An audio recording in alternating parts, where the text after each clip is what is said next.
Hello, boys and girls. Greg from the Scary Spirits podcast here to make you another cocktail. This week's cocktail is the Bloody Snakebite. And as always, is the featured cocktail in today's episode. I'm going to start with a glass with ice. It says a highball glass. Next, we're going to pour in Southern Comfort. Southern Comfort. 2 ounces.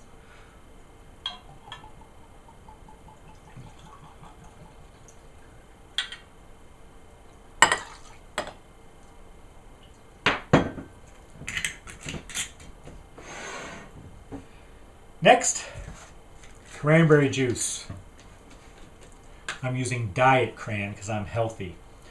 4 ounces.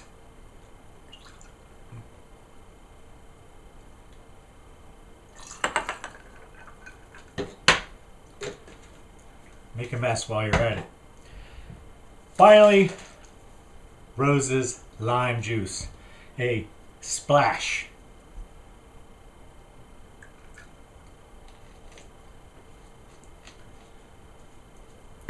There you have it, boys and girls, the Bloody Snakebite.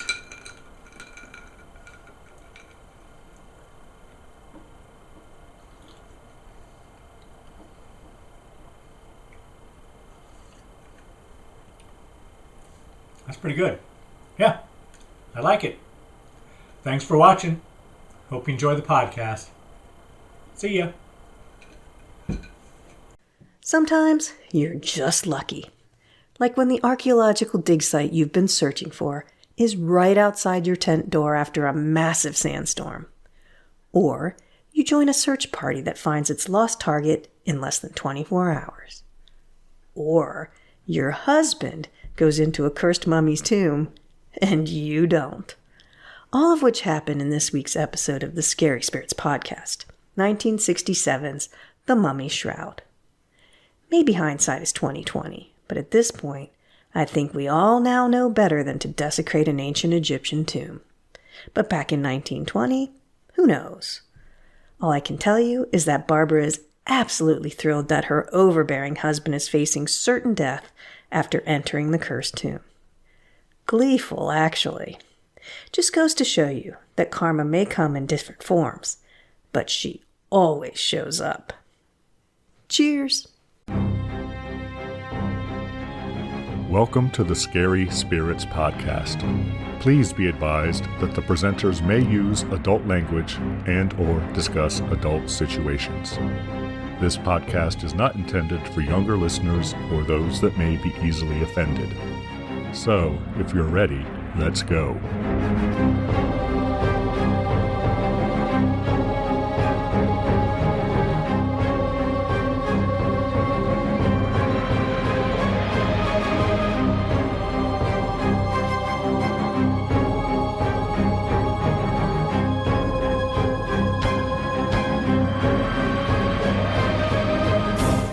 Hello, boys and girls. I'm Greg. Hi, everyone. I'm Karen. And welcome to the Scary Spirits podcast, the podcast that combines the two very different but highly compatible worlds of scary films and alcoholic spirits. What could possibly go wrong? Indeed. How are you, Karen? I'm annoyed, Greg. Oh, no. Oh, no. What's Not with wrong, you, Karen? but not with you, surprisingly. Well, not any more than usual. I'm annoyed that we had spring and now we don't. It's pissing me off. You know? I know It'll be there's the back in meme a out couple there. days, Karen. I It'll be know. fine. We're in our second fake string. We've gone through. Where I live, we went through 3 seasons today. So, it was fall, then it was winter, then it was spring, and it was winter again. Yeah. You think you think seasonal depression isn't real, and then the sun comes out in spring and everybody's like, oh, and you're like, yes, it's happening. It ain't happening. Anyway, how are you, Greg? I'm feeling refreshed, Karen. I bet you are. Which is one of the reasons I'm slightly annoyed with you. But go on, tell everyone why you're refreshed. I'm back from a week on vacation, as they say. A week on holiday. In a sunny location. Sunny. when we were having 75-mile-an-hour winds here, but whatever. Yeah, it wasn't like 90 degrees or anything, but it was hot. For 66 degrees, it was hot. You'll take it. You weren't mad, as you like to say. I wasn't mad. Wasn't mad at it. Nope. Got a little sun, but no one can see it because I'm got so many clothes on, Karen. Yeah, usually he's half naked when he does these things, but not today. All right, Karen, enough foolishness. Why, you worried a bunch of people just turned us off because you were half naked? Could happen. Probably did. For those of you remaining, why don't you tell us what movie we're doing this week, Greg? Karen, this film was my choice. I've chosen a Hammer production from 1967. What? A film called The Mummy's Shroud.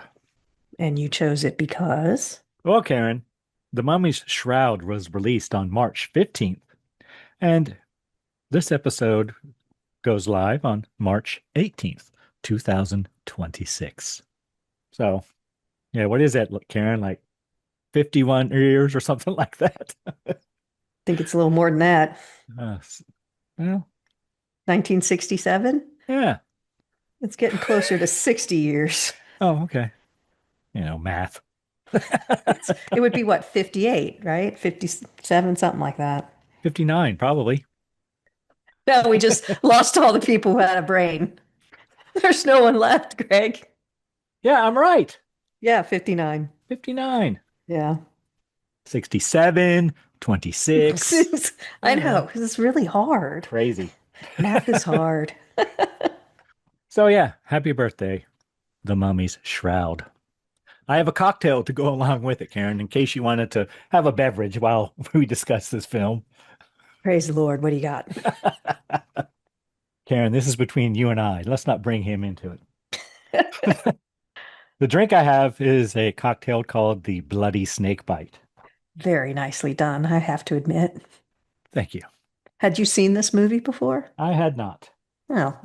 Well, did you? How did you know? That is true. I feel like I have seen it before, but I did not remember seeing it. Okay, but you were a lucky guess with the snake bite, the bloody snake bite? I read a little bit about it, and and saw someone gets bit by a snake, and I'm like, oh, all right. And I look for the snake bite, and I'm like, oh shit, we already did that one. And I look for another one, I'm like, oh, the bloody snake bite. I'm sure it'll be bloody. It'll be fine. And it is. How do we make such a thing? Karen, we're going to need 2 ounces of Southern Comfort, 4 ounces of cranberry juice, 1 splash of Rose's lime juice, a handful of ice cubes, and a lime wedge for garnish, if you're fancy. I am fancy today. Like Karen. And it's sunk to the bottom because I put it inside. I didn't garnish. I squeezed it and threw it in there. You got extra lime juice. Yep. Directions. We're going into a glass. Highball would be ideal, but work with what you have. Add a few ice cubes. Step 2, pour this in the Southern Comfort. Step 3, add the cranberry juice as well as a few splashes of Rose's lime juice. Well, that's not what it said at the top. It said 1 splash, Karen. I guess 1 splash. All right. Step 4, garnish with lime. Got ripped wedge. Off. I'm going to go get some more lime juice right now. Enjoy the taste of New Orleans. So there you go. Well, it's tasty. And I do like New Orleans, so there you go. It's tasty. I like it. Of course, I put in more cranberry juice than they ask and no less liquor, so. Exact measurements, Karen. And I probably put in more ice too, but I like it. It's refreshing. It's just a few. And it is. It's got a little bite. I get it. It's pretty smooth, I think. Yeah. But I mean, it's got. I was using Diet Cran though as well. So am I. All right. Oh God. Glory days, Karen. Glory days. Yep. Should we give our friends and listeners time to make their own bloody snake bite with plenty of bad hammer blood? Yes. Hold on.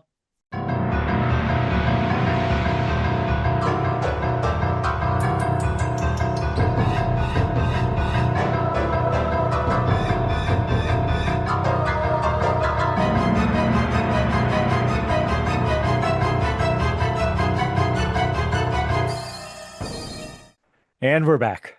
Yes, we are. Karen, might you have a brief synopsis of this film for us? I do. Go on. Tell us all a story. In 1920, an archaeological expedition discovers the tomb of an ancient Egyptian child prince. Returning home with their discovery, the expedition members soon find themselves being killed. That's not very factual synopsis, Karen. I'm just going to Well, say. no, it is factual. Well, It's no, I don't think it is. what do you mean? They were still in Cairo or wherever the hell they were. They didn't make it back to England. None of them made it back to England Oh, okay. You're that we right. know of. I taking home being England, not their base. Yes, you're right. And they weren't all killed anyway. So, spoilers, boys and girls. Well, some of them are, though. All right, Karen, tell us everything you loved about this film, a Hammer production from 1967, apparently in partnership with 20th Century Fox. Well, this is a silly thing that I liked, but I liked the fact that the title actually corresponded to the movie. Sometimes they fool you with the title, and they have this very intriguing title that has nothing to do with the film. And this film, it definitely connects, and I liked that about it. So it had a good story. I mean, it's pretty much a mummy story where you go in, you desecrate the grave, the mummy comes back and kills everyone. But there was that extra little part of it with the protector of the grave that I liked. I liked that going in there. I thought the woman who plays Claire, is beautiful. I mean, that woman's gorgeous. She's a linguist, of course. And I I What thought does that mean, Karen? she knows languages. What are you trying to say? Oh, okay. I thought for a long time the way that the wife of the expedition bankroller, the way she acted, I thought she was in on it somehow. Like she was, didn't you think that she was like had paid off the tomb person or something? She is not concerned at all that her husband's gonna die. It was pretty funny. I thought she was sassy.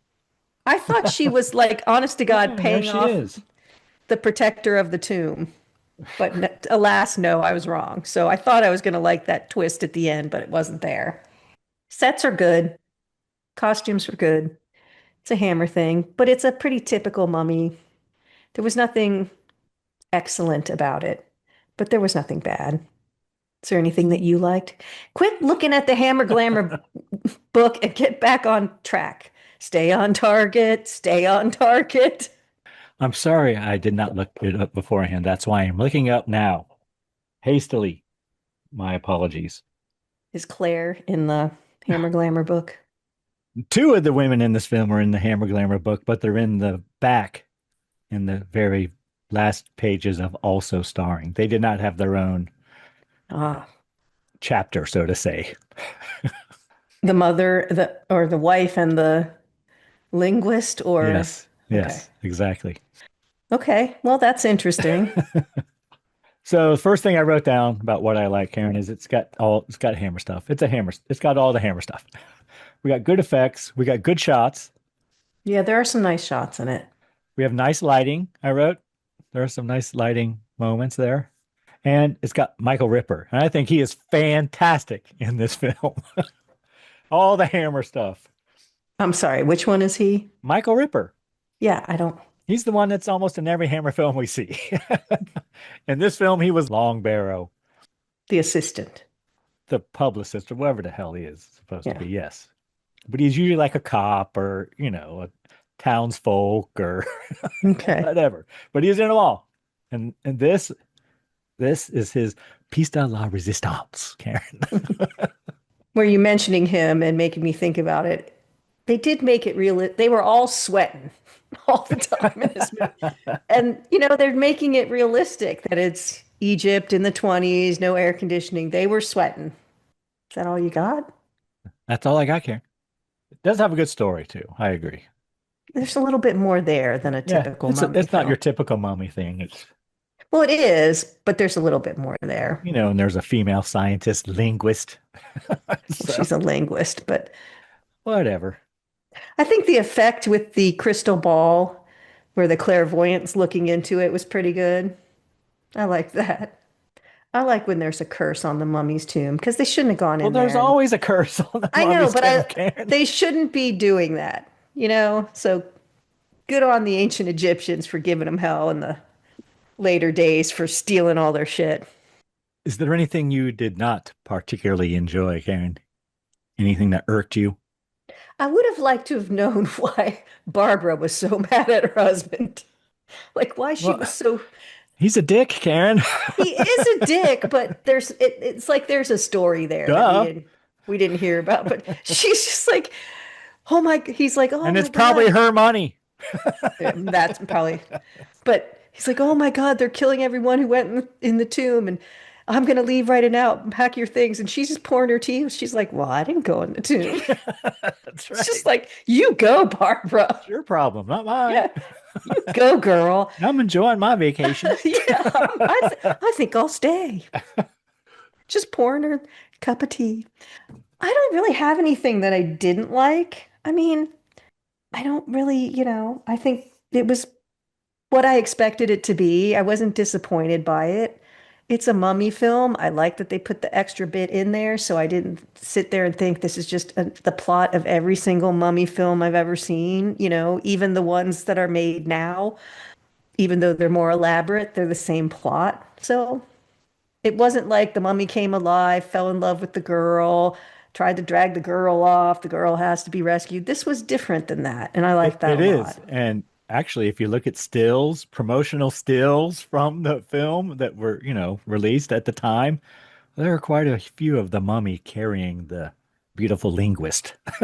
Well, That and never I happens. saw and I also saw that a little bit. I started to work on some of the art that we put up, and we always use the movie poster, and it looks like that too. And so they do that a lot though with these films. They kind of make it look like some sexy thing's gonna happen, and then it's not in there. I don't think that's highly unusual for these types of films. So I don't really have anything. Do you have something you don't like? And I'll see if I agree with you. Well, I The already blood's said, bad, but well, it's Hammer stuff. It's Hammer stuff. yeah. I already said it had good effects.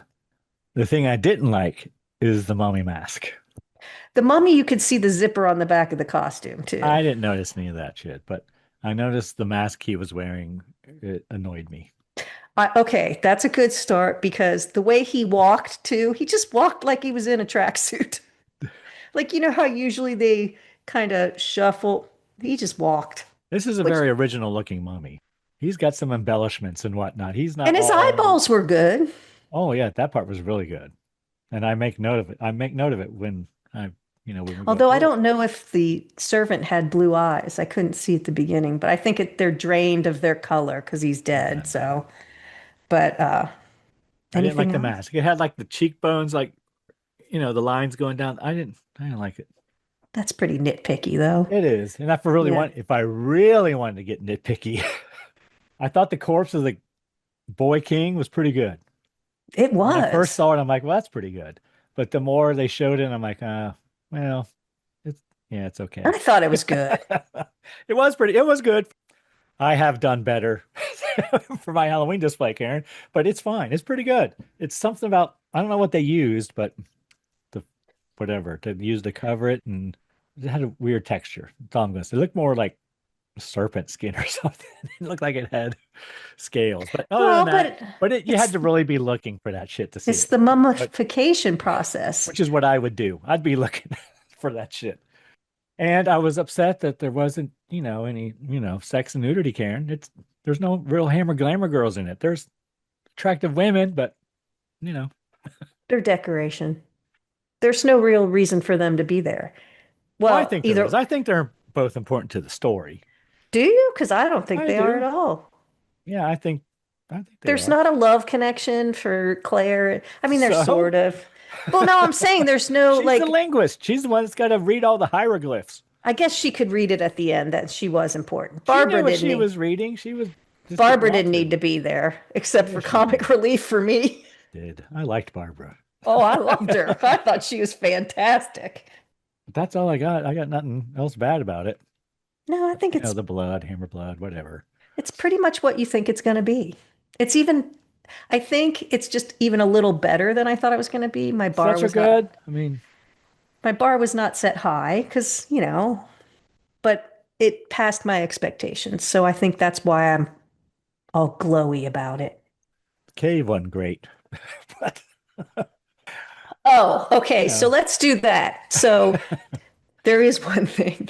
lots of straight lines in that cave. There's So they're in this tent, there's a sandstorm, and I'll talk about this in the scene by scene. And it's been going on forever, right? All night long. It clears. They walk out. Oh, tomb's right in front of them. No, the rock Okay. is. Yeah, but then they walk over, nothing blocking everything's just open. But then the Well, the next wind blew all the party, sand away. the next party comes, the rescue party comes like an hour later, and they just find them. And there was a sandstorm all night long. How did they get there?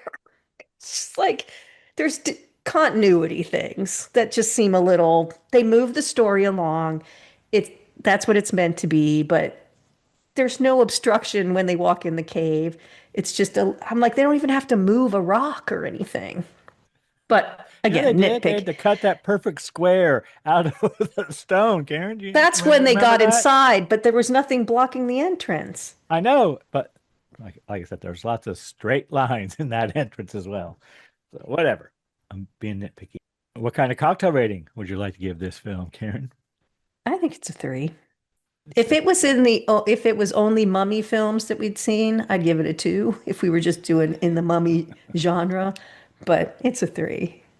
I would probably agree with that. Oh, well, yeah. There are two mummy films we've done and this was one of them. Usually I don't like mummy films. Do you have a review from the time?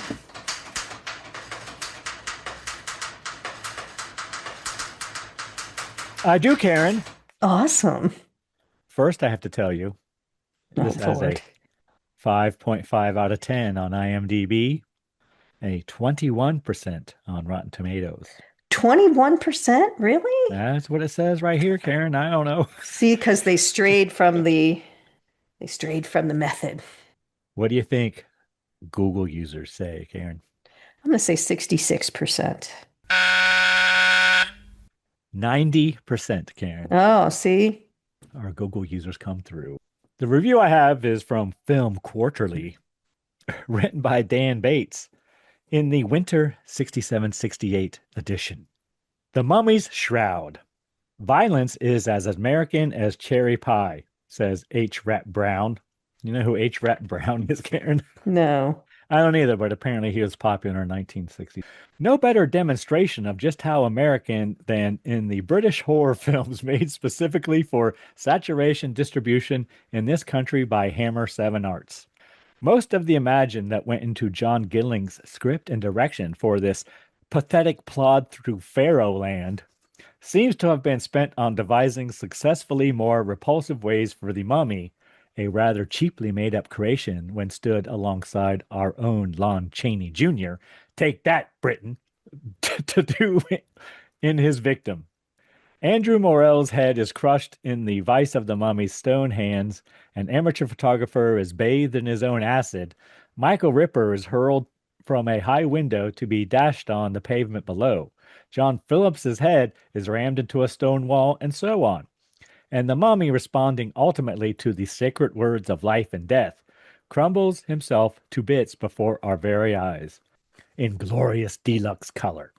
Whatever happened to the old idea that the best screen horror is left unseen? It's forgotten here, which is rather sad, since Gilling, who also made the superior The Reptile for Hammer, handles his actors remarkably well. You remember The Reptile, Karen? I do. Phillips, a kind of anglicized LBJ in more than one way. You know who LBJ is, Karen? Doesn't seem like that to me. I don't know. It's just another 1967 reference. What's the president? Yeah, a kind of anglicized LBJ in more ways than one, and Ripper are particularly good. And Catherine Lacey's toothless old soothsayer should prove a balm for those who mourn the passing of Maria Alspinskaya, who was probably the gypsy from The Wolf. Sounds like it. Oh, that's the end? That's the end. Oh, I was waiting for more. Okay. Nope. I don't think they liked it Yeah, as I much don't as we either. did. Anyway. Well, he thought the reptile was better, and I'm not sure. Well, it's hard for me to discern how much a director plays a role in the film. It's just not my forte to know, but it flowed well and it, you know, was edited well. Like they did the old Yeah, I didn't have day any is problems night and with all it. that, but Yeah, otherwise, yeah, there was some. I make note of yeah. that in my notes as well They when we get to tried. it. There were some darker scenes and things, but All right. Before we get into it, Karen, would you like to tell all the boys and girls out there in podcast land what film you have chosen for us next week? surprise, surprise, Greg, we're going with The Birthday Oh, from 2004. is it that time of year again, Karen? It is once again that time of year. This podcast will Thank come out goodness you on remind me the every year. on the 25th. A couple days later, it's happy birthday to me. Leveled up another year. I know. I'm I'll never crushing it. catch up to you, Karen. Gosh. I hope not. If you pass me, that's going to be bad. I'll haunt you though, so don't worry about it. Do we have a cocktail to enjoy? We do. It's from All Recipes. It's called the Happy Birthday Martini. Go on. You're going to need 1 teaspoon of white sugar, 1 teaspoon of fresh lemon juice, 1 fluid ounce, I don't know how else it would be, of pomegranate juice, 2 fluid ounces of vodka, 3 ice cubes, and 2 strips of lemon peel. Add sugar to the martini glass, add lemon juice, pomegranate juice, and vodka, stir well, add ice, and garnish with the lemon peel. She said all of the sugar won't dissolve, so at the end, you get a little like icing at the bottom that you can Yeah, like the chug. crust of the pizza. Yeah. Yeah. Well, she said like birthday cake icing. But Ah, there you go. the dessert after your drink. Yes. So don't expect your sugar to dissolve. It'll swirl in there. A little Good. bit will. Well, I'm sure we all look forward to that. Well, I Send am. your send your birthday wishes to Karen at scaryspirits.com. All Yes, right, please Karen. do. And Greg can read them all next week. I would love to. That would be All, awesome. all one of them. Come on, give me two. Karen at scaryspirits.com. Happy birthday, Karen. That's all it has to say. And many more. I'd like that too. And many more. I might send you that email just so I have something to read. This one seems to be from someone named Greg. All right, Karen, are you ready to get into it scene by scene? Yes, if I can't beg for birthday wishes anymore, let's go. Karen at scaryspirits.com. The Mummy's Shroud from 1967. Rated, from what I could find, TVPG here in the good old US of A. It was rated mild on IMDb for violence and gore, profanity, frightening, and intense scenes. I don't remember any profanity, but That doesn't even phase us anymore. So whatever. it's Film starts, and the first thing I wrote is, 20th Century Fox. So this must have been redistributed by 20th Century Fox because it was not originally a you part of it. really But first wrote, of all, where did you watch this, Karen? wait, I want to know if you really wrote, ooh. No, I did not. Oh, okay. Well, I I might have watched been taking it out. I watched it on the link that you sent me on archive.org. Okay. Which one? There was like three Oh, of them there. I don't know. Okay, I chose the middle one. Because I Film. couldn't find it. And then Greg, so you'll put it in the show notes Yes, if anyone wants to I'll watch. have a link It's to the version I watched on the show notes, but it's available on archive.org. And there is one, I might use there is one archive.org site out there that has all the Mummy films. oh, really? So I might use that one because it's got all the Hammer Mummy films, I think. Hmm. I couldn't find it. So I'm glad you put it in there. It is hard to find, which once again begs the question, why is this so hard to find? But whatever. Film starts, we have credits. We see hieroglyphs during the credits, and we have a narrator. He's talking about a pharaoh was born a son in 2000 BC, He finally got his heir, but some people supported his younger brother. The Pharaoh's wife died giving childbirth. But the next thing about it is the people rejoiced. But they rejoiced because there was an heir, not because the mother died in Yes. childbirth. They didn't know. So we're getting the backstory here. Yes. Yeah. His brother continued to scheme against him, even though we never see the brother or really learn anything about what happened, whatever. His army attacked. Prem, the servant to the boy king, fought violently, and Pharaoh had Prem take Katube into the desert, who was the boy's name. Yeah, they're trying to save the older brother from the younger one because they weren't prepared. The Pharaoh wouldn't listen to anyone. He knew everything and they weren't prepared. And when they got attacked, Prem had to take the boy king Everyone off. was killed pretty much except for Prem, Katube, and some slaves. They got away. Yeah, they ran into the desert. Not a great plan, but Nope. So Prem led the slaves into the desert. Slaves died one by one. Remaining slaves carried Katube to his final resting place because apparently the kid died too, even though he ain't got to walk. He's being carried everywhere he goes. But they didn't have any provisions. True. And as he You're died, little, you're going to die first. he gave Prem the royal seal of the pharaohs, which was like a chain emblem on a chain thing.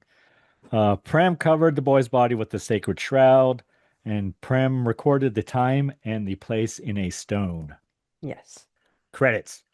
Yes, so we're 8 or 9 minutes in at this point, and this is exactly what you were complaining about in last week's film. The Friday the 13th had started with another story, and then we didn't get credits and everything until about 10 minutes into the film. So here it is. Well, which again. is it, Karen? You said we're 8 or 9 minutes in, but then I seem to remember last week saying we're like 20 minutes in, and we're just. It wasn't 20. It wasn't that long. But anyway, it's a delayed title. So they were doing it in 1967. Credits. Next thing I wrote is, ooh, Michael Ripper. So then we learn I guess it's 1920, right? Yes. Archaeologists, our synopsis was correct about that. Archaeologists try to find the tomb of Katube because they believe they found a tomb, but it had a mummy in it and a sarcophagus, but they believe that the mummy and the sarcophagus is actually like the servant Prem, and the boy is missing. His tomb is missing, right? Yes, and I do voice to text when I watch these. The number of ways that Katube is spelled in my notes is hilarious. But go ahead. I went back and corrected all mine. This one's Conti Bear. So I would know what I was saying when we were talking about it. Well, some of mine I know said cartoon. The Bay was always right, but it was always a capital B-A-Y for some reason. I don't know. So archaeologists are out looking for the tomb, but they are late. Getting back. Like no one's heard from them. So they assume they're lost. Mr. Stanley Preston, arrives at the hotel there, and I guess in Cairo. Longbarrow, who is like his servant or assistant or publicist or whatever, has a suite prepared for him. Reporters arrive and ask Stanley Preston about the expedition. We learn that his son Paul is with the expedition. And Mr. Preston says, well, I have a press conference scheduled in the next morning, and I'll tell her everything you want to know.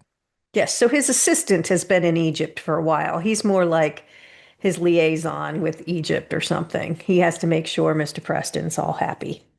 And then we learn, in case we didn't know yet, that Mr. Preston doesn't like to be ignored because he says as much. Yes. And he also doesn't like that Sir Basil is getting more credit than him. I mean, he's funding the expedition, for God's sake. Yes, and he has how much invested in it? I know he says later, but I looked at it. So, okay, he said that he has invested $12,000. Or no, sorry. Let me correct myself. 12,000 pounds because he's British. So 12,000 pounds in 1920 was worth approximately $58,000 in 1920. So if we're looking at it today, how much do you think he invested in the archaeological dig? That's quite a bit of change, Karen. 1967, I'll bet it's $6 million. It's not quite that much. Adjusted for inflation, that purchasing power is equivalent to cover $900,000 to $1 million. today. But that's largely due to high cumulative UK inflation over the last century. Did that sound like I knew that? Of course. Oh.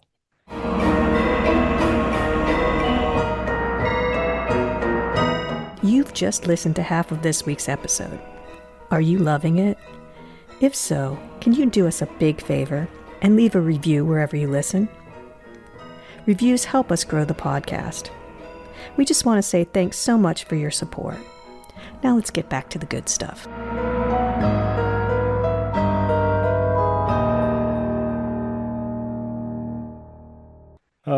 The suite doesn't have a proper bathroom. Sorry, Mr. Preston. Yeah, that was weird. So was there no toilet in it or no I bathtub? guess they share. I don't know. I know there's a sink there, but that's all that it looked like there was. all right. So I wrote, Stanley seems perturbed. Stanley adds 3 more search parties to look for the archaeologists. And Long Barrel asks if Mr. Preston needs anything. Or Mrs. Preston. Yes, he asks Mrs. Preston. And then Mr. Preston says, yes, I like a beer and make sure it's nice and cold. He's a dick. He is a dick. Cut to the desert. It's very windy, Karen, I wrote. Very windy. And we learn they began their expedition on Friday the 13th. But Claire seems to know they are going to find the tomb, and apparently she has predicted lots of things that have gone on. Yeah, she almost seems a little clairvoyant or something. That she just kind of it's not a trance, but she'll stare a little bit and say, the sandstorm's going to end.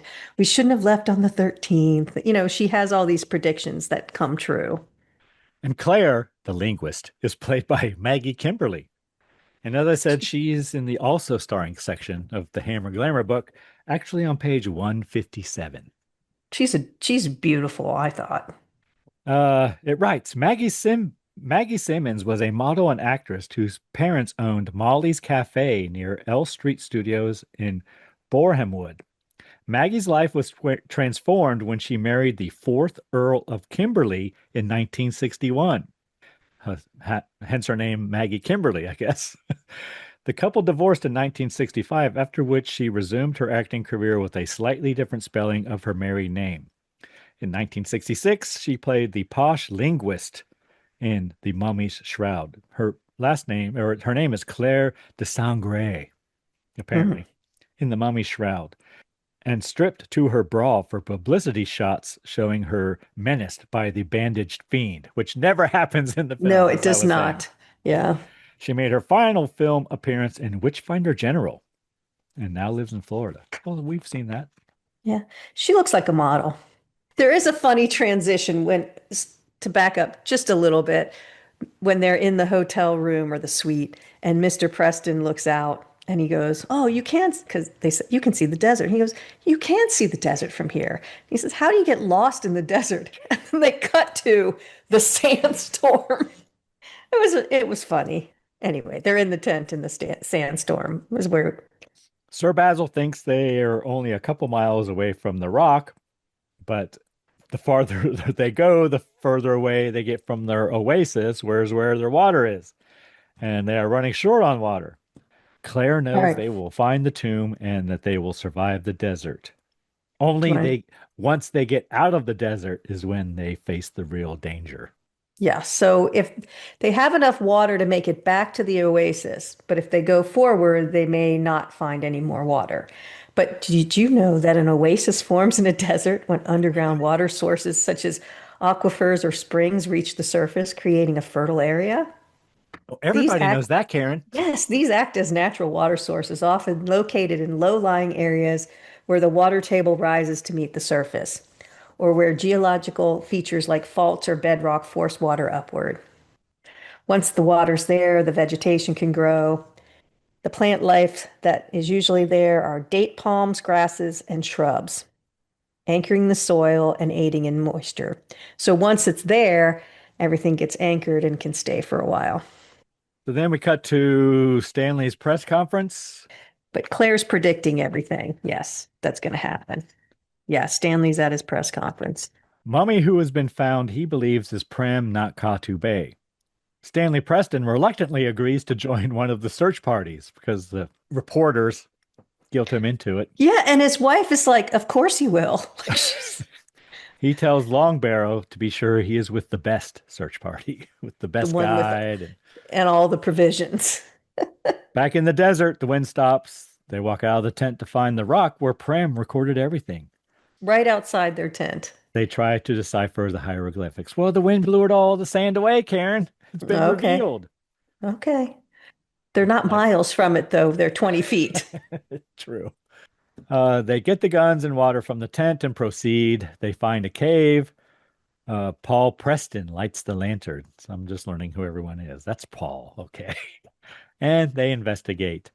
Just then, an Egyptian jumps in front of them, and one of them goes to stab him. I didn't The Egyptian remember had a who. knife, and Oh, but then they point the guns at him, and he drops the knife. all right. He says he guards the tomb of Khatu Bey. His name is Hasmi Dali. He refuses to reveal the location of the tomb. He leaves, and they all continue into the cave. They find more Sounds like hieroglyphics. and he's kind of cursing them as he leaves. He is. Claire tries to read the hieroglyphics, and it says, "Rest in peace, Khatu Bey, my beloved priest." It's carved into the stone. Prince. My beloved. Oh, Prince? Yes. Sir Basil is then bitten by a snake. Yeah, he just goes to move a rock like they're just going to walk in, and I don't know what kind of snake it was, so I didn't do anything on it. I'm It's very guessing an small. asp, I but assumed, but it's very tiny. And he but takes a it's knife bloody. and he cuts himself, though. He cuts Yes. himself, I think. Well, to get the poison out, Well, he right? doesn't suck it out. Well, that He just doesn't lets work. himself bleed out. He's just making it come out. Okay. Can't suck it out? Didn't we do something on that, whether that was effective or not, in another I pod? don't know, Karen. My knowledge is wasted on you, Greg. It's just wasted. Well, I don't have to remember it in my brain because I can always go back to that podcast and listen. Well, I don't think if you get bitten by a snake, you're going to go to, oh crap, Spotify, go, go, go, go. Let's see, episode, scrolling through. Okay. He asked the others to lead him out. I wrote, Sir Basil don't look so good. No, he doesn't. Paul sees people approaching. He believes them to be more guardians of the tomb, pull their guns, but it turns out it is Stanley and one of the search parties, the best search party. Yes. Right there. They've only been in the tomb, what, an hour? Not even? Yeah, Stanley wants to see Sir Basil. Sir Basil says he can't be sure if the tomb is the tomb of Khatu Bey until they excavate. And Stanley's very bossy. I wrote, they do chisel out a big square stone, Karen, with right angles. Yes. And Stanley is dictating to Longbarrow. Stanley embellishes a bit and says he had to hold off the others at gunpoint. Yeah. That there were some mutinies but the slaves are the ones taking out the stone. Yeah, he's having a drink for sighting. Yeah. They break through the wall and enter what appears to be the tomb. Sir Basil explains what happened, what he believes happened. He believes they're going to find one of the earliest forms of mummification. He begins wiping away the sand, and Sir Basil removes the shroud, and then there's a mummified corpse. And I wrote, not bad. Not bad at all. It's pretty good. Sir Basil shows them the shroud of Khatu Bey. They all Yes. touch it. Huh? They're not very sanitary. They No, all no, touch no, the no. shroud. Yeah. They ain't got no little Ziploc baggies or nothing. No, they're not preserving anything. I got no paintbrushes or Right. whatever. I mean, he's using his hand to move the sand off the mummy. He asks Claire to read the writing on the shroud. She refuses. And then Stanley Preston poses with the shroud for Yeah, photographs. she says it's something she should not say aloud. Next, I wrote press conference question mark. I don't know. I guess they're at a museum now or something. And then Sir Basil collapses. And then we have a close up of Stanley laughing. Yeah. Stanley's not upset. And then we cut to the press wanting to know what happened to Sir Basil. Stanley tells them he has been bitten by a snake and they are doing all they can for him. Press ask about a warning or a curse. Claire and Paul arrive and tell Stanley that Sir Basil has been moved from the hospital to a lunatic asylum. Well, and Preston says he's not worried about the curse because he's not superstitious. So he brushes it off. And Paul Preston. I went to high school with a Paul Preston. You did. I did. That probably Paul means comes I to did see- too, but I don't remember it. Paul comes to see his father. I wrote Stanley has a couple cocktails. Paul's not happy. I think he's drinking straight whiskey or something. Paul questions his father about when he knew Sir Basil was moved to the asylum. Paul wants to know if his father sent him to the asylum.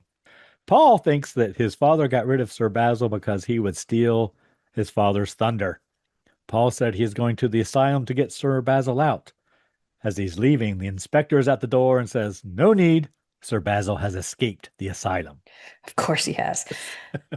The father is mad because the son worships Basil, and the son's mad at the father. Like, they don't seem to have a very good relationship. Nobody likes the dad. Let's just say that. Inspector tells Paul the escaped lunatics are treated as criminals. If he is violent, he will be shot. Sounds like that happens a lot. Paul wants to go with him. They tell him to stay there. Paul tells the desk clerk that if there is any messages to contact him immediately, no matter how late it is. So he's thinking Sir Basil's going to contact him. Claire comes downstairs and seems very sad, Karen. Then we cut to Sir Basil wandering through the city. Police look for him, but Sir Basil evades them. We see Harry in his dark room developing photographs, pictures of the Shroud, or I guess he's developing negatives, right? Yeah. So then we cut to this gypsy woman. This is what I called her, even though it's Egypt. Well, Egypt gypsy. I don't know. Clairvoyant is what I called her. Helps Sir Basil. And I wrote, she reminds me of Yoda. Right here. The way she speaks or As the way she's she speaking looks? to him and leading him into her Oh. fortune-telling said- place. It's like Yoda leading Luke into the cave in the swamp. You know? Well, she's like, here, I'll help you. And he's pretty weak, so he just kind of follows her. She tells him her name is Haiti, and she offers to tell him his future. She tells him, you will die soon. Yes, she doesn't mince words. And Gypsy introduces Sir Basil to her son, Hasmeed. He was the Egyptian guarding the tomb. He tells Sir Basil they are all cursed, and one by one they will die. Hasmeed goes to where the Shroud is. I guess he's like created some throne in a closet or something. And recites something in front of Prem's mummy. It's not Latin, Karen, but did you know what he was saying? No, it was probably Egyptian. Okay. The mummy opens its eyes, and next thing I wrote is, that's a pretty good effect. That was pretty good when the mummy opened its eyes. Mummy leaves the museum or whatever it is, I wrote. Which, let me just say, from now until these are ancient, well, they're Egyptian artifacts from ancient Egypt. This room that they are all stored in is not guarded at all. Because people are going in and out of this room whenever they feel like it. Mummy enters the gypsy woman's room. Sir Basil sees the reflection of the mummy in the crystal ball. Mummy grabs Sir Basil's head. Period. He gone. Then we Is cut this to where the photographer saw the shadow of the mummy? No. Okay. Are Oh, you maybe. sure? Yeah, Maybe it is. He was on the deck. So the photographer had stepped out on his deck and sees the shadow, which is a cool shot of the mummy walking along beneath him. Because the photographer lives very near to where the clairvoyant's apartment is. They're very close together. Then we see a man cleaning the museum. Comic relief, I wrote. He's Yes. dusting. He opens a cabinet to have something to drink, apparently, and finds the body of Sir Basil hanging there and runs out screaming. Okay, so it is comic relief. He's blowing off the sand off the stuff. He's not like with his mouth, he's blowing it off. But so the mummy has left and come back, and you would assume lots of sand in his path going. So the guy sweeping up lifts the carpet and pushes all sand under with the broom. Kind of funny. And then he's going to his secret stash, and that's where Basil is hanging there. Well, he's like stuck up on a door or something. Yeah, I don't know. Don't really get a good look at him, but So then we see police investigating the museum. Mr. Preston arrives. Inspector asks Mr. Preston to identify the body. He says it is Sir Basil. Inspector questions him. He wants to know if Sir Basil had any enemies. Inspector tells them the shroud is still missing as well. Mr. Preston wants to get out of town quickly, apparently. He has Longbarrow see if there is any passage available on a ship leaving the next day, and he says he wants to take the mummy with him. We see Paul and his father, Mr. Preston, right, walking through the town. Paul wants to know why his father wants to leave so quickly. Back at the hotel, Mr. Preston tells Barbara he wants her to start packing her things. Let's talk about Barbara. Barbara was played by Elizabeth Sellers. Elizabeth Sellers has the unique distinction of appearing in the first and last movies that Hammer produced at Bray Studios. Look at that. She was 27 when she was cast in Cloudburst, which started shooting at the new facility in January 1951. Elizabeth remembers being thrilled at the chance of playing opposite Robert Preston and the excitement of a completely new studio being developed from an ancient house.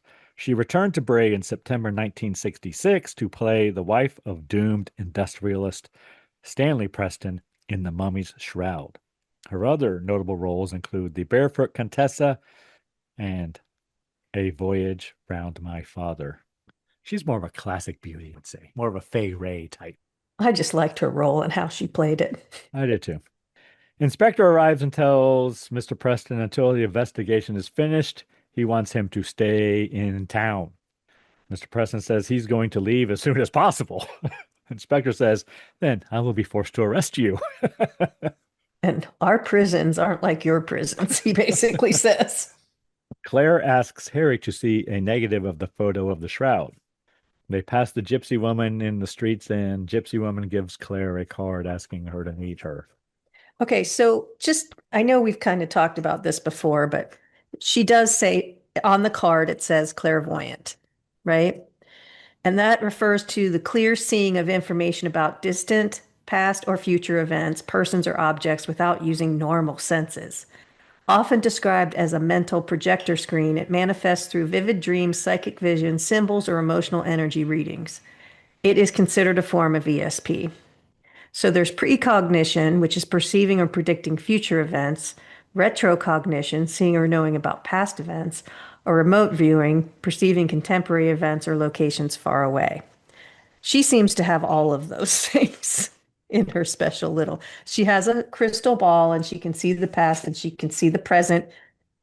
And she says she can see the future, but I don't know if she really sees it or if she's just voicing it because she knows they're going to die from the mummy's curse. Does she see anyone die before they die? I can't remember. I don't think so. Anyway, there you go. Clairvoyance. It's also a song by the band Iron Maiden, Karen. There you go. Clairvoyant or clairvoyance? The Clairvoyant. There you go. Claire wants Harry to make a print from the negative. She feels it might hold the secret to what happened to Sir Basil. Claire refuses to recite the words because she was afraid she would invoke something terrible. Harry tells Claire and Paul that he thought he saw the shadow of a huge man walking through the town the night before, which is what you were talking about. Gypsy woman watches them through her crystal ball. Harry begins making his print. Hasmead goes and kneels before the shroud again and recites an incantation. Back at the museum, mummy is missing from the sarcophagus. Wait, so is it really a curse from the mummy's tomb? I guess he's the protector, but he's the one sicking the mummy on everyone. He is. So is it from the tomb? I guess it is because they have to use the right words. It's from the shroud, Karen. It's from the shroud. The mummy's shroud. But if you took the shroud and you didn't, and there wasn't a protector there that knew that the shroud had those words on it, it wouldn't matter. You could take everything with no consequence. Maybe. But I guess that family's been guarding the tomb for a long time. They do mention that. See Harry preparing to make his print. Someone enters from behind him. We see a mummy hand behind a curtain, pulling a curtain back, which is a pretty good shot, I thought. I agree. Harry sees the mummy's reflection in his chemicals. Also good. Harry throws chemicals on the mummy and then stabs him with his tripod. Yes. I was like, yes. Mummy grabs Harry and throws him around the room. And then he drops acid on him. Is it hydrochloric acid? Is that what it said? That would be a weird thing to have in I there, know, but but the only yeah, thing I remember is HY. I couldn't no. read the rest of it, Well, hydrochloric acid is HCl, so I don't know. but it was the word written out Oh, on the oh, bottle. gotcha. Yeah, I don't know. And I didn't know if there was some special photography chemical like There might be, but I don't know what it is. If that, I wouldn't have used it before. it ignites and Harry catches on fire and then the room goes up in flames. Cut to a newspaper headline, Curse of Tomb finds second victim. Newspaper article talking about Harry's death. Reporters questioning Longbarrow. Longbarrow tells Stanley and Barbara, so Mr. Preston and Barbara Preston, the news. Mr. Preston is more determined to leave as soon as possible. He agrees to take Longbarrow with him. He wants them all to leave as soon as possible, even if it's one at a time. Barbara says she's not leaving unless she knows that Paul and Claire are coming with them. Yes. And That's a Longbarrow is very excited to go home. And then, so you kind of feel sorry for he plays that well that he really wants to get back to the homeland. Longbarrow runs into Paul in the hotel lobby. Paul and Claire refuse to go with them, and then Paul goes to talk to his father. Mr. Preston tells Paul his mother isn't going either, and that they will make good company. Yeah. You Good two can day. stay here. Paul believes they are all cursed. Then we cut to the And police. leaving won't make a difference is kind of his deal. Cut to the police watching Longbarrow roam around Go the look. town. Well, he's looking at the ships when they're leaving. So that's probably the only way out, really. Inspector arrives at the hotel. He wants to know if they're trying to leave. Paul and Claire says they're not. Mr. Preston talks to the inspector. He wants to know why he must stay. He tries to bribe the inspector. Inspector tells them none of them are to leave until he says so. And the inspector's like, I'm not the insane asylum president or whatever. I'm That's not in right. charge of the insane asylum. You can't bribe me. It was funny. Inspector says he wants to interview Mr. Preston later and asks him to stay in the hotel until he sends for him. Do I have your word? Inspector leaves, and then Mr. Preston tells Longbarrow to go ahead and book him one ticket out of town. Tells Longbarrow to get out later after dark and make arrangements. He tells Longbarrow to telephone him as soon as he has booked the passage. And Longbarrow tells him, "Well, if I book the passage, they'll expect you to be on the boat at midnight." But he's all in. Barbara has words with Mr. Preston. She is sorry he cannot conquer his fear, Karen. She's an iron lady. Let's just say that. Yeah, that's what I'm saying. It's probably her money too. So then Longbarrow's alarm clock goes off. He wakes up and tries to find his glasses, but He has an alarm clock for 7:30 at because night. Yeah, oh I guess. he's sleeping. He has to have an alarm wake him up at 7:30 because Preston wants him to go down to after dark so that the police won't see him Well, yeah, to go buy the ticket. gotta take a nap. It was funny. But when he gets up, he's startled and he can't find his glasses, and then he pulls a Scooby-Doo Thelma, right? Yeah, he breaks them as he's looking for them. He Is steps that on her? one, Is that kneels on them. yeah. Yeah, it's Thelma. Apparently, he can't see without them. Longbarrow splashes some water on his face and begins to leave to get the ticket. He opens the door and the mummy is there. Mummy grabs Longbarrow up in blankets and throws him out the window. He gone. Wraps him up in blankets. Yes. Then we see Mr. Preston waiting for Longbarrow to call. He's getting impatient, and Barbara messes with him.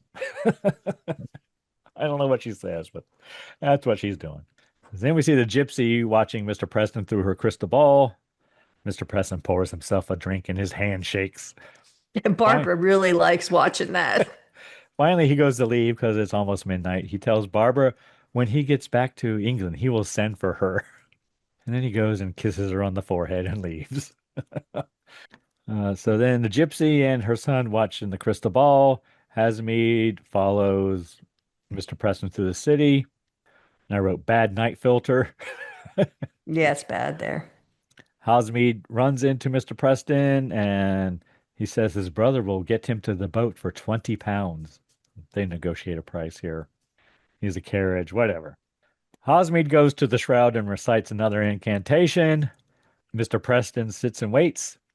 Gypsy watches in her crystal ball. She sees an empty sarcophagus. Mr. Preston Mummy's on his way. Yes. Mr. Preston hears a carriage approaching, but does not see anything. Mummy grabs him from behind, strangles him, and slams his head into a wall. Bad hammer blood. Hasmead leaves a piece of paper on Mr. Preston's body, which I wasn't sure what that was about. Cut the inspector talking to Paul, Barbara, and Claire. Inspector tells Paul, Claire, and Barbara they are free to leave if they wish. Because of all the people who entered the tomb, they are the only ones alive, meaning Claire and Paul, not Barbara. Barbara's safe. Yeah, Barbara's just hanging out and She's hanging out. Little too Enjoying happy her her husband's vacation. dead. Yeah. But he's like, I can't protect you. You can leave. He tells them to leave as soon as possible. Paul tells his mother he ain't leaving. And Paul begins to work things out as he's talking about it. It's all coming to him now. He's working it all out. Gonna figure it out. And then he believes what is going on. And then he turns to talk to Claire, but she's gone, Karen. She's left. Apparently she's way ahead of him. Then we see Claire at the gypsy woman's house. Claire asks the gypsy woman if she can help her. She wants to know what is happening with her friends and why they are dying. Gypsy woman tells her they have desecrated the tomb and tells her she is going to die, meaning Claire. Gypsy woman says she may be able to save her, though. Then we see But she Paul... doesn't ask her for anything. Like, she doesn't say for 50 pounds or, like she just says for some reason she decides to save her. And we see Paul at the museum. He looks at the mummy. And she's laughed at everyone who's died up until then. So it was kind of strange that she didn't ask for some sort of reward for saving her. Well, she's a model, Karen, and a linguist. Yeah, true. Can't have the linguist dead. What would we do?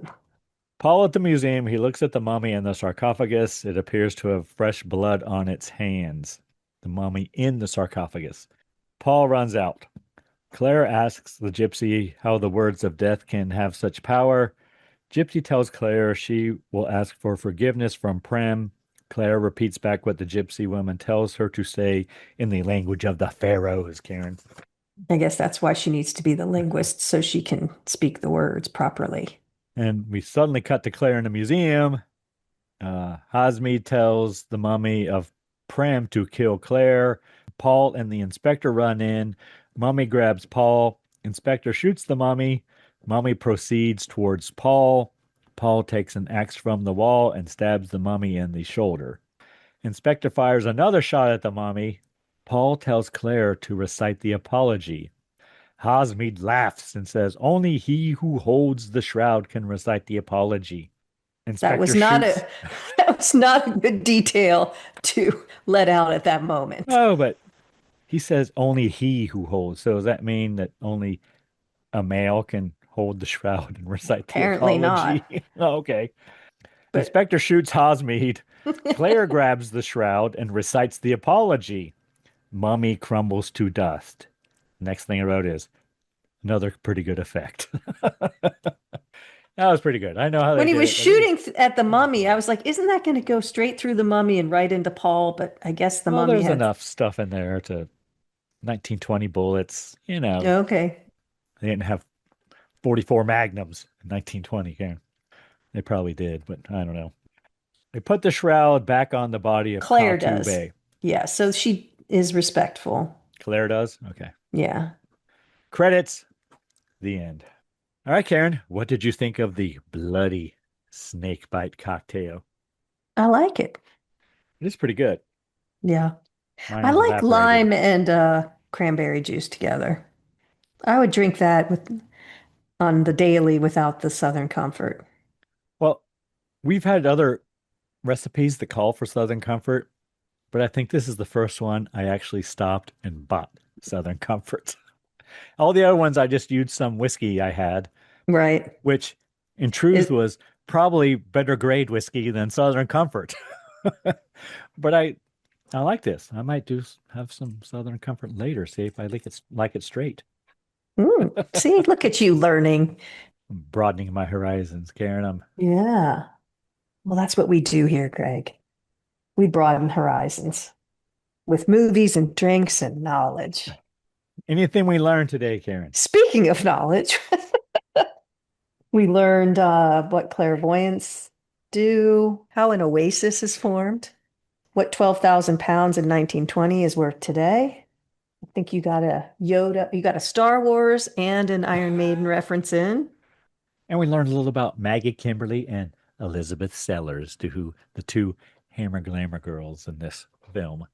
I mean, that's the kind of stuff you don't forget. Featured on pages 157 and 158, respectively, for those of you following along. I wonder if anybody's bought that book because we talk about it so much. I'm going to keep pushing it, Karen. Going to keep pushing it until we've done all the Hammer films. You certainly enjoy it, so, Well, it's lots of good reference material. I agree. All right. Anyone you need to thank this week, Karen? Well, let's thank our listener, if they're still with us. There are a lot of podcasts out there. We really appreciate when you spend time with us. What about you, Greg? Who do you need to thank? Karen, I'm going to once again thank the band Verse 13 for providing all the music in the Scary Spirits podcast. Music definitely makes the podcast better. Anything else, Karen? Please, everyone, drink responsibly. Yes, and send your birthday wishes to Karen at scaryspirits.com. Happy birthday to me. Thanks so much for listening. Want to keep in touch? Check out our website, scaryspirits.com. Follow us on Facebook and Instagram at Scary Spirits Podcast. Find us on YouTube at Scary Spirits Podcast.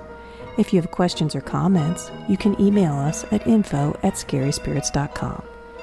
To help us grow the podcast, you can leave us a review on Apple Podcasts. We really do appreciate your support. And as always, please drink responsibly.